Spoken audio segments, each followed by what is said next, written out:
Hello, welcome all of you. So today we will discuss some question which are asked in IIT JAM 2020. So जो question है वो real analysis पे based है और real analysis के question हम करते आ रहे हैं। बहुत से क्वेश्चन हम रियल एनालिसिस के देख लिए जो दिल्ली यूनिवर्सिटी के एंट्रेंस एग्जाम में पूछे गए थे। अब हम कुछ IIT JAM के एंट्रेंस एग्जाम में आए हुए क्वेश्चन देखते हैं। तो क्वेश्चन क्या है कि let SN equal to 1 plus minus 1 की power n upon n belongs to n एक सीक्वेंस दी हुई है। देन द सीक्वेंस SN का बिहेवियर पूछा गया है कि सीक्वेंस SN है वो monotonically increasing and convergent to 1, monotonically decreasing and convergent to 1, neither monotonically increasing nor monotonically decreasing but is convergent to 1 और divergent। तो हमें बेसिकली क्या है कि सीक्वेंस के बिहेवियर के बारे में बताना है कि सीक्वेंस कन्वर्जेंट है कि डाइवर्जेंट है, ऐसा हम देख रहे हैं। तो सबसे पहले हमें ये पता होना चाहिए कि मोनोटोनिकली इंक्रीजिंग सीक्वेंस तो क्या होती है और मोनोटोनिकली डिक्रीजिंग सीक्वेंस क्या होती है। अगर कोई सीक्वेंस an है, sequence an is said to be monotonically increasing, sequence monotonically increasing, इसका इंक्रीजिंग कब कहलाएगी? If an is less than equal to an plus 1 for all n belongs to n। सारे नेचुरल नंबर के लिए कैसा होना चाहिए? an is less than equal to n plus 1 for all n belongs to n। तब हम बोलेंगे कि जो an है वो मोनोटोनिकली इंक्रीजिंग है और an is said to be monotonically decreasing। ये कब कहलाएगी? an is greater than equal to an plus 1 for all n belongs to n। अगर n के सभी मान के लिए n greater than equal to तब हम बोलेंगे तो सीक्वेंस an है वो मोनोटोनिकली डिक्रीजिंग है और an is less than equal to n plus 1 है, तब बोल देंगे कि वो क्या है? मोनोटोनिकली इंक्रीजिंग है। तो ये तो हमें पता हो गया कि मोनोटोनिकली इंक्रीजिंग और मोनोटोनिकली डिक्रीजिंग। अभी सीक्वेंस को देखते हैं तो गिवन सीक्वेंस मोनोटोनिकली इंक्रीजिंग है कि डिक्रीजिंग है, कन्वर्जेंट है कि डाइवर्जेंट है, ये देखते हैं। तो सबसे पहले अगर S1 की बात करें, S1 which is equals to 1 plus minus 1 की पावर 1 अपॉन 1, तो ये आ गया 1 माइनस 1 इक्वल टू 0। और अगर S2 देखें, S2 equal to 1 plus minus 1 की power 2 upon 2 which is equals to 1 plus 1/2 यानी कि 3/2। और अगर S3 की बात करें तो 1 प्लस माइनस 1 की power 3 upon 3 which is equals to 1 minus 1/3 equals to 2/3। तो हमें तीन टर्म से ही पता लग जाएगा कि सीक्वेंस मोनोटोनिकली इंक्रीजिंग है कि मोनोटोनिकली डिक्रीजिंग है कि कैसी सीक्वेंस है। अगर हम देखें तो S1 is less than equal to S2 में दिख रहा है और ये ग्रेटर देन S3 है। तो ये देखने पे यहां से कोई कंक्लूजन निकला कि S1 less than S2 less than S3 less than S4, तब तो हम बोलते हैं मोनोटोनिकली इंक्रीजिंग है। और अगर S1 greater than S2 greater than S3 तब हम बोलते हैं कि ये सीक्वेंस मोनोटोनिकली डिक्रीजिंग है। पर यहाँ पे तो दोनों कंडीशन फेल हो गई, तो इसका मतलब ना तो सीक्वेंस मोनोटोनिकली इंक्रीजिंग है और ना ही सीक्वेंस मोनोटोनिकली डिक्रीजिंग है। अब बात करते हैं इसके कन्वर्जेंट की, कन्वर्जेंट होगी डाइवर्जेंट होगी। इसके लिए हम एक रिजल्ट देखते हैं कि if each of two subsequence a2n minus 1 and a2n of sequence an converge to L, the same number L, then an is also converge to L। अब क्या कि कोई भी सीक्वेंस an दी हुई है तो उसके लिए हम ओड नंबर की सीक्वेंस और इवन नंबर की सीक्वेंस, दो सीक्वेंस डिफाइन करेंगे, a2n minus 1 एंड a2n। अगर वो किसी सेम नंबर L को कन्वर्ज करती है तो हम बोलेंगे कि an है वो भी L को कन्वर्ज करेगी। ऐसा क्यों होता है कि a2n and a2n minus are complementary sequence. अब कॉम्प्लीमेंट्री सीक्वेंस क्या होती है कि अगर कोई सीक्वेंस an के सब sequence an k and n k dash are two subsequence of an, are two subsequence of an। कैसी सबसीक्वेंस है an की? अगर हम उनके दो सेट डिफाइन करें S1 which is equals to nk and nk belongs to n, और S2 define करें nk dash such that nk dash है वो कैपिटल नेचुरल नंबर के सेट से। अगर ऐसा हम डिफाइन कर दें S1 और S2, तब अगर S1 यूनियन S2 अगर वो नेचुरल नंबर का सेट आ जाए एंड S1 इंटरसेक्शन S2 करने पे वो 5 आ जाए, तो हम बोल देंगे कि जो sequence A2n and A2n minus है, यहाँ पे n की जगह हमने 2n ले लिया और n के डेस की जगह 2n माइनस 1 लिया, तब बोलेंगे ये सीक्वेंस क्या है? ये सीक्वेंस कॉम्प्लीमेंट्री सीक्वेंस है और ये रिजल्ट ट्रू होता है।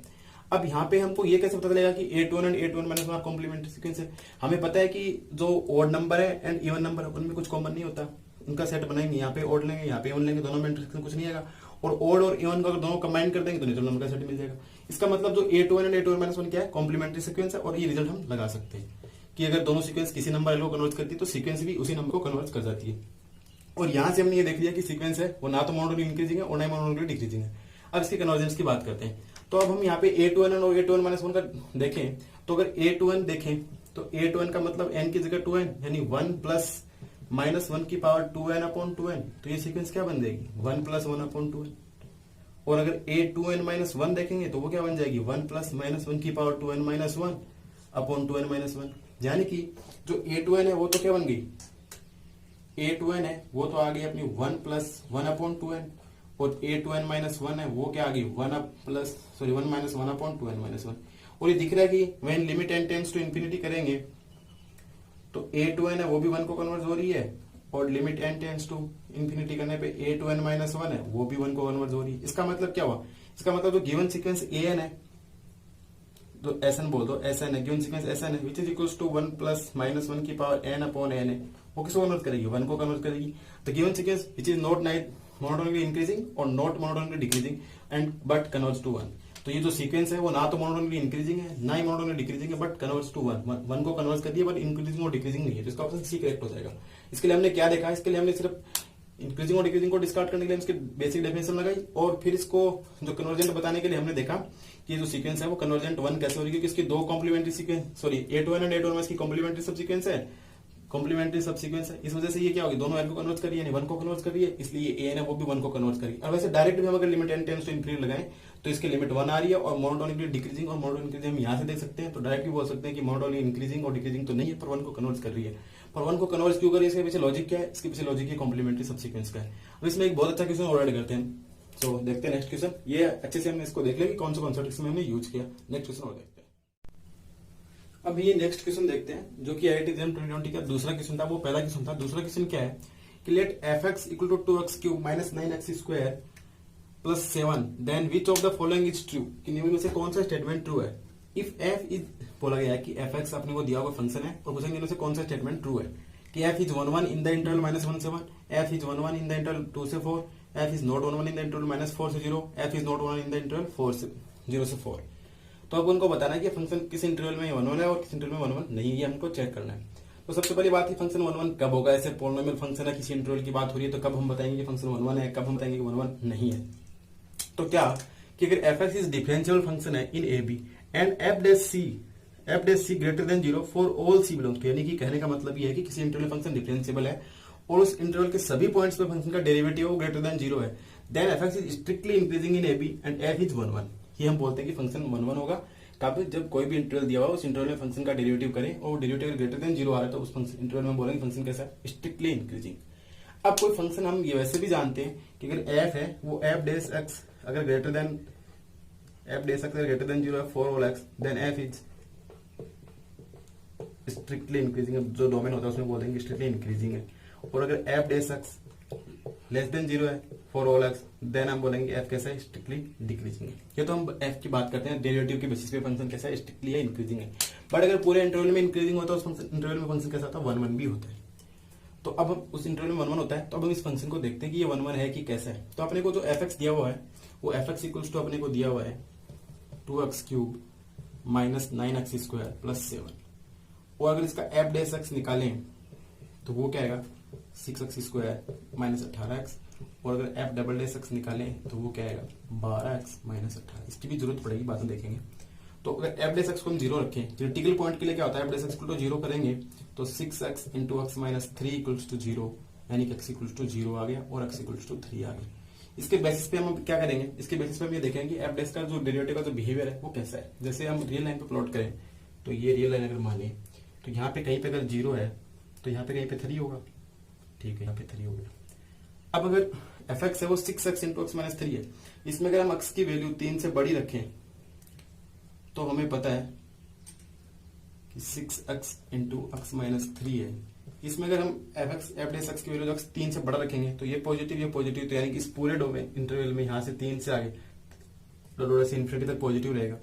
और 0 से कोई भी नेगेटिव रखेंगे तो ये नेगेटिव आएगा, और ये नेगेटिव तो नेगेटिव तो पॉजिटिव। तो इसमें भी क्या होगा, जैसे माइनस इन्फिनिटी से 0 तक ये पूरे में पॉजिटिव रहेगा, और 0 से 3 के बीच में कोई नंबर रखेंगे तो क्या आएगा, नेगेटिव आएगा। ये तो बात हुई f डैश x की 0 से 3, माइनस इन्फिनिटी से 0 से 3 और 3 से इन्फिनिटी। पर ऐसा अपन को कोई भी इंटरवल यहाँ पे नहीं दिया कि हम डायरेक्ट बोल दें कि इस इंटरवल में तो फंक्शन है वो स्ट्रिक्टली इंक्रीजिंग है तो 1 1 हो गया, इस इंटरवल डिक्रीजिंग है तो 1 1 हो गया, इसमें डिक्रीजिंग है इंक्रीजिंग है तो 1 1 हो गया। बट यहाँ पे तो अपने को इंटरवल दिया हुआ -1 से 1, -1 से 1 का मतलब यहाँ पे कहीं -1 होगा, यहाँ पे कहीं 1 होगा। अगर यह 2 से 4 तो यहाँ से कहीं 2 होगा और यहाँ पे कहीं 4 होगा, और -4 से 0 तो यहाँ पे कहीं -4 हो जाएगा, और 0 से 4 तो 0 से 4 ही हो जाएगा। तो ऐसा अपने को इंटरवल दिए हुए। अब हम देखें तो -1 से 1, अगर हम -1 से 1 यानी कि -1 से अगर 0 की बात करें इस इंटरवल में अगर हम देखें तो हमने बता दिया कि फंक्शन यहाँ पे क्या है, f dash x derivative positive है तो यहाँ पे 1 1 हो जाएगा। और अगर हम ये देखें कि 0 से 1 में यहाँ पे स्ट्रिक्ट देंगे तो यहाँ पे भी क्या हो जाएगा 1 1। पर ऐसा नहीं है क्योंकि 0 यहाँ पे गड़बड़ कर रहा है, 0 यहाँ पे जो डेरिवेटिव उसका f dash equal to critical point, यानी कि इस पे फंक्शन का बिहेवियर वो चेंज होगा। और ऐसा ही अगर हम 2 से 4 में देखें तो 2 से 3 में तो हमें पता है नेगेटिव है तो स्ट्रिक्टली डिक्रीजिंग है तो 1 1 होना चाहिए, और 3 से 4 में स्ट्रिक्टली इंक्रीजिंग है तो 1 1 हो जाना चाहिए। पर ये ऐसा 3 में भी नहीं, क्योंकि यहाँ पे भी फंक्शन का बिहेवियर, क्योंकि 3 क्या है, इसका क्रिटिकल पॉइंट है। अब बात करते हैं -4 से 0, तो बोला कि f इज नॉट 1 1 -4 से 0। फिर -4 से 0 में अगर देखें तो -4 से 0 में फंक्शन का कैसा स्ट्रिक्टली इंक्रीजिंग है तो 1 1 हो जाएगा। तो इसका मतलब ये ऑप्शन तो डिस्काउंट हो गया, नॉट 1 1, तो ऐसा हम नहीं बोल सकते, क्योंकि तो हम डायरेक्ट -4 से 0 पूरे -∞ से 0 से -∞ से लेकर 0 तक आए, तब फंक्शन कैसा स्ट्रिक्टली इंक्रीजिंग है। पर ये तो -4 से 0 की बात करें तो इसमें भी स्ट्रिक्टली इंक्रीजिंग होगा और 1 1 होगा बाई रिजल्ट, पर ये बोला 1 1 नहीं, तो ये ऑप्शन तो डिस्कार्ड हो गया। अब बात करते हैं पहले दो की। अब पहले दो में अगर कोई बोले कि सर यहाँ पे तो ऐसे लिखा हुआ है कि किसी इंटरवल में अगर स्ट्रिक्टली इंक्रीजिंग है डिक्रीजिंग है तो 1 1 हो जाएगा, तो -1 से 0 में, 0 से 1 में। पर यहाँ पे इसने पूरा -1 से 1 है, 0 पे ब्रेक नहीं किया, पर 0 पे दिक्कत कैसे है वो देखते हैं। अब x = 0, x = 3 है, f डबल डैश x क्या रहा है 12x - 18। अगर हम f डबल डैश 0 चेक करें तो वो तो आ रहा है -18 लेस देन 0। इसका मतलब क्या हुआ, 0 इसका क्या होगा, पॉइंट ऑफ मैक्सिमा होगा। डबल डेरिवेटिव लेस देन 0 आ जाता है तो हम बोलते हैं पॉइंट ऑफ मैक्सिमा, तो 0 तो इसका पॉइंट ऑफ मैक्सिमा होगा, 0 पे इसकी मैक्सिमम वैल्यू आएगी। और अगर f डबल डैश 3 चेक करें तो वो 12 × 3 - 18 ग्रेटर देन 0, यानी कि जो पॉइंट 3 है x = 0 और ये x = 3 है, ये पॉइंट ऑफ मिनिमा हो गया। तो यानी कि फंक्शन की वैल्यू 0 पे क्या आएगी, मैक्सिमम आएगी, और इस पे क्या आएगी, मिनिमा। तो अब हमको पता है कि इस इंटरवल में -0 से इधर वाले में क्या है, ये थोड़ा एनालिसिस बेस्ड क्वेश्चन है कि 0 से इधर तो फंक्शन कैसा है, स्ट्रिक्टली इंक्रीजिंग है, फंक्शन की वैल्यू बढ़ती जा रही है। तो इस प्रकार से कुछ इसका ग्राफ आएगा, ऐसे ऐसे बढ़ती जा रही है, बढ़ती जा रही है। और फिर क्या हो जाएगा कि इसमें स्ट्रिक्टली डिक्रीजिंग है तो ऐसे डिक्रीज हो जाएगी। और एग्जैक्ट ग्राफ नहीं हम ऐसा देख पा रहे हैं कि ऐसा ऐसा कुछ बनना चाहिए। और अगर x = 3 पे बात करें तो 3 पॉइंट ऑफ मिनिमा है और इस इंटरवल में डिक्रीजिंग है, तो डिक्रीजिंग है तो कुछ इस प्रकार से आ जाएगा। आगे फंक्शन कैसा है, स्ट्रिक्टली इंक्रीजिंग है, तो ये कुछ ऐसा ऐसा ग्राफ बनेगा। जरूरी नहीं है कि सेम ऐसा ही बनेगा, हम ऐसा अनुमान लगा रहे हैं कि ऐसा ग्राफ हो सकता है ये कुछ ऐसा आगे चला जाए या इधर भी ऐसा हो जाए, तो ऐसा कुछ देखेंगे। पर ऐसे आइडिया मिल रहा है कि पॉइंट ऑफ 0 है वो पॉइंट ऑफ मैक्सिमम है, तो 0 मैक्सिमम बनने के लिए हम पता है कि ऐसे आएगा फिर डिक्रीज होगा, ये मिनिमम पॉइंट है तो ऐसे चला जाएगा फिर। बट अब इससे क्या एनालिसिस होगा, इससे एनालिसिस ये होगा कि अगर हम ये y एक्सिस के पैरेलल को लाइन खींचे तो हमको दिख रहा है कि यहाँ पे सेम वैल्यू प्राप्त हो रही है। x की अगर वैल्यू को हम कोई भी एक पुट करें तो उसके y की दो वैल्यू प्राप्त हो रही है, एक तो ये हो रही है, एक ये हो रही है। इसी प्रकार से हम यहाँ पे देखें, क्योंकि अगर x के पैरेलल खींचने पे अगर ये दो पॉइंट को काटे तो फंक्शन 1 1 नहीं होता है। इसका मतलब -1 से 1 इंटरवल में भी 1 1 नहीं होगा और 2 से 4 में भी 1 1 नहीं होगा। इसका मतलब इस इंटरवल में फंक्शन कैसा नहीं है, 1 1 नहीं है, तो ये भी रॉन्ग। और अब इस इंटरवल में 1 1 नहीं है, तो ये समझ में आ गया ना कि 1 1 क्यों नहीं है। 1 1 क्यों नहीं है, उसका मतलब ये है कि x की एक वैल्यू के y की दो वैल्यू नहीं मिलनी चाहिए यहाँ पे, जबकि x की एक वैल्यू के लिए y की दो वैल्यू मिल रही है, क्योंकि यहाँ पे x की दो वैल्यू के लिए y की एक वैल्यू आ रही है ना, मतलब कि दो डिफरेंट वैल्यू की डिफरेंट वैल्यू आनी चाहिए, जबकि यहाँ पे क्या आ रहा है, सेम वैल्यू आ रही है। तो मतलब ये y के दो मान पर ये y की वैल्यू है यहाँ पे पूरी लाइन पे सेम रहेगी, इस पूरी लाइन पे सेम रहेगी, जबकि x की वैल्यू तो यहाँ पे 2 है करस्पॉन्डिंग, ये देखें तो x की वैल्यू 2 है। ऐसे यहाँ पे x की दो वैल्यू है पर y की वैल्यू तो सेम आ रही है, x की दो डिफरेंट वैल्यू के लिए y की सेम वैल्यू आ रही है। ऐसा होना 1 1 को नहीं दर्शाता है, तो इसका मतलब 1 1 नहीं है, क्योंकि हमें पता चल गया कि x की दो वैल्यू रखने पे y की सेम वैल्यू आ रही है, जबकि ऐसा नहीं होना चाहिए। तो 2 से 4 में भी क्या है, फंक्शन 1 1 नहीं है, तो 2 से 4 में भी 1 1 नहीं है। अब इसने बोला कि f is not 1 1 in the interval 0 से 4। अब 0 से 4 की बात करें तो 0 से 4 तो डायरेक्ट भी बोल सकते हैं, क्योंकि 2 से 4 में नहीं है, तो 2 से 4 है वो 0 से 4 में कंटेन है, 2 से 4 है विच इज कंटेन इन 0 से 4। तो इसमें 1 1 नहीं है तो इसमें भी 1 1 नहीं है। तो अब वैसे भी देखने पे पता लग रहा है कि यहाँ पे बिहेवियर में चेंज हो रहा है, यहाँ पे गड़बड़ हो रही है, यहाँ पे 1 1 नहीं हो रहा है, यहाँ पे 1 1 नहीं है। इसका मतलब 0 से 4 में 1 1 नहीं है, इसका मतलब ये ऑप्शन करेक्ट होगा। ये थोड़ा एनालिसिस बेस्ड क्वेश्चन था, इसमें हमने क्या यूज करा, इसमें हमने बता दिया कि strictly increasing decreasing derivative greater than 0 होना चाहिए, और कैसे किसी इंटरवल फंक्शन को चेक करते हैं 1 1 होने के लिए कि वो अगर स्ट्रिक्टली इंक्रीजिंग है तो 1 1 हो जाएगा, स्ट्रिक्टली डिक्रीजिंग है तब भी वो 1 1 हो जाएगा। यहाँ पे लिखा है ना function f then f strictly increasing then 1 1। अगर ऐसा हो जाए f dash c less than 0 for all c belongs to a b, तब भी एफ क्या होगा, 1 1 होगा, तब भी एफ 1 1 होगा। बट यहाँ पे इस इंटरवल में स्ट्रिक्टली इंक्रीजिंग है, इसमें स्ट्रिक्टली डिक्रीजिंग है, बट 0 पे गड़बड़ हो रही है। 0 पे गड़बड़ कैसे होगा, कैसा पता लगा कि 0 इसका क्रिटिकल पॉइंट है, और 0 पे हमने चेक कर लिया कि F double derivative less than 0 आ रहा है, एफ डबल 3 पे ग्रेटर देन 0, तो 3 तो पॉइंट ऑफ मिनिमा हो गया, और x = 0 है तो पॉइंट ऑफ मैक्सिमम, तो इसमें मैक्सिमम वैल्यू आएगी, इसमें मिनिमम। और ऐसे हम डायरेक्ट रिजल्ट भी बोल सकते हैं कि अगर किसी इंटरवल में कोई क्रिटिकल पॉइंट है जहां पे एक्सट्रीम पॉइंट है वो, तो उस इंटरवल में कभी भी फंक्शन है तो वो 1 1 नहीं हो सकता। यानी कि इस इंटरवल -1 से 1 में हमें पता लग रहा है कि 0 यहाँ पे एक्सट्रीम पॉइंट है, 2 से 4 में यहाँ पे 3 एक्स्ट्रा पॉइंट है, तो इस इंटरवल में कभी भी फंक्शन है वो 1 1 नहीं होगा, तो इस इंटरवल में 1 1 नहीं होगा, इसमें भी नहीं होगा। इसका मतलब इन दोनों में भी नहीं, इसमें नहीं, और इसमें क्यों नहीं होगा, इसमें हमने देख लिया पूरा फंक्शन है वो इसमें स्ट्रिक्टली इंक्रीजिंग है, तो f11 होना चाहिए, जबकि यहाँ पे दिया है नॉट 11, तो ये ऑप्शन डिस्कार्ड हो गया, जिसका मतलब fourth option is correct, f is not 11 इन 0 से 4। सो ये क्वेश्चन और देखते हैं, तो सिंपल सा क्वेश्चन है। सो अब हम ये नेक्स्ट क्वेश्चन देखते हैं। नेक्स्ट क्वेश्चन क्या, which of the following is false, निम्न में से कौन सा स्टेटमेंट है वो रॉन्ग है। Limit x tends to infinity x upon e की power x equal to 0, limit x tends to 0 plus 1 upon x e की power x equal to 0, limit x tends to 0 sin x upon 1 plus 2x equal to, यहाँ पे भी 0 दिया हुआ है, और limit x tends to 0 plus cos x upon 1 plus 2x equal to 0, कि निम्न में से कौन सा स्टेटमेंट है वो फॉल्स है। तो ये हमने को चेक करना है। तो ये क्वेश्चन सिंपल से वैसे देखा जाए लिमिट पे बेस्ड है, और हम ये एल हॉस्पिटल रूल जानते हैं। एल हॉस्पिटल रूल क्या होता है, एल हॉस्पिटल रूल से हम एल हॉस्पिटल क्या बोल सकते हैं कि लिमिट x टेंड्स टू 0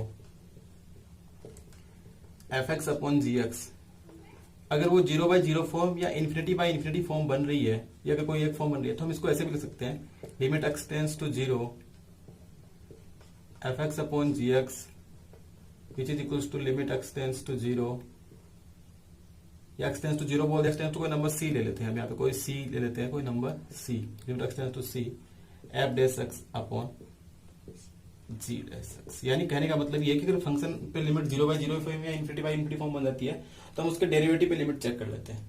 तो यहाँ पे हम पहला ऑप्शन देखते हैं। पहला ऑप्शन क्या है कि limit x tends to infinity x upon e की पावर x, तो अगर यहाँ पे इन्फिनिटी रखेंगे तो ये इन्फिनिटी और e की पावर इन्फिनिटी, तो इन्फिनिटी बाई इन्फिनिटी फॉर्म बन रही है, तो हम बाई एल हॉस्पिटल रूल क्या बोलेंगे, इसके लिमिट इसके डेरिवेटिव इक्वल हो जाएगी, which is equals to limit x tends to infinity, x का डेरिवेटिव क्या करेंगे तो 1 हो जाएगा, और e की पावर x का e की पावर x ही हो जाएगा।